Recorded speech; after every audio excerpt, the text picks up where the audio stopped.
Hey guys, Coach Steve here again, and it is recovery day. We got a chance to do a long run with Coach Allie yesterday, which was great.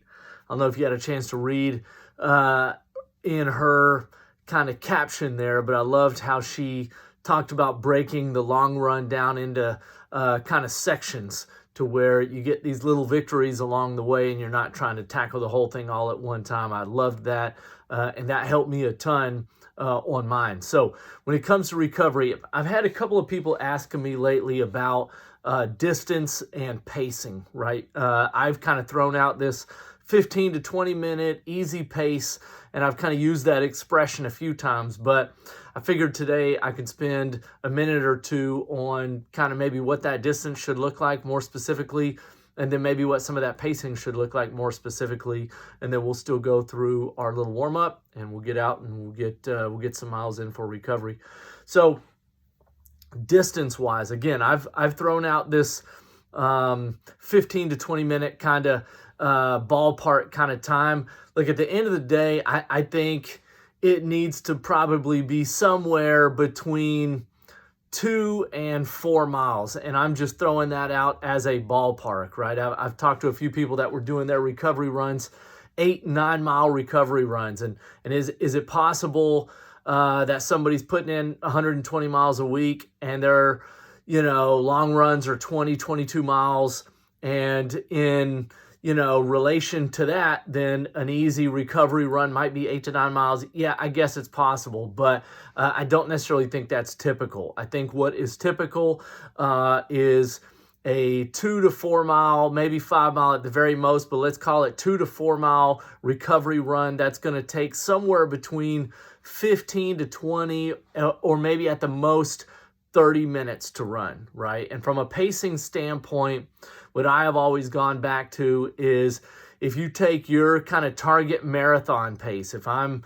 wanting to run a 7:30 mile pace for my marathon, I'm going to want my recovery runs to be at about 90 seconds a mile slower than my marathon pace. So again, if I'm trying to run 7:30 miles for my marathon, then my recovery runs need to be around 8:30, 9 minutes, something like that. Okay, so I know that's going to feel really slow. If you got people wanting to run a 9-10 minute mile pace, that for a marathon, that's fine too. It's just that same 90 seconds or so slower per mile. So again, like I said, that's going to feel pretty slow for a lot of people, but that's on purpose. So you can kind of use that 90 seconds as a point of reference almost to say, okay, well, if I'm going to go out for 20 to 30 minutes, how many miles is that, right?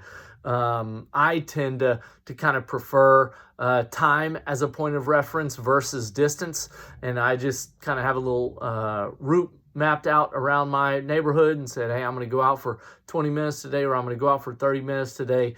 And, hopefully you've gotten enough miles, or you're starting to get enough miles that you have a good sense for, what a 9-minute mile pace feels like, or an 8-minute mile pace feels like, or whatever. So the biggest mistake I run into people making here is they're going too fast, or they're working too hard on their recovery days. So I would just want to really emphasize, look, it's about getting out, it's about moving, it's about getting some blood flow, and it's about taking it much slower than some of your tempos, certainly slower than speed work, and even slower than kind of on your long days, even though speed's not a focus on those long days. So anyway, last time, about 90 seconds a mile slower than your marathon pace, and 20 to 30 minutes at the very most. 15 to 20 is what I've been throwing around for a while. So please stay close to that. Again, I know we get ambitious. We got all kinds of time on our hands. We want to go out. We want to push it a little bit harder. These aren't the days to push it harder, right? You got 3 other days of the week with the program that we've laid out. You got long runs on Sunday. You got tempo Wednesdays and speed work on Thursdays. You got plenty of options there to just go unload if you feel like you got a ton of extra energy that you want to use or whatever. The recovery runs are not the days you want to go out and kind of PR. Cool? All right, so we're going to go through real quick that little kind of corrective exercise and corrective flexibility series that I went through last week. and then we'll get out for our run. Thanks, guys. See ya.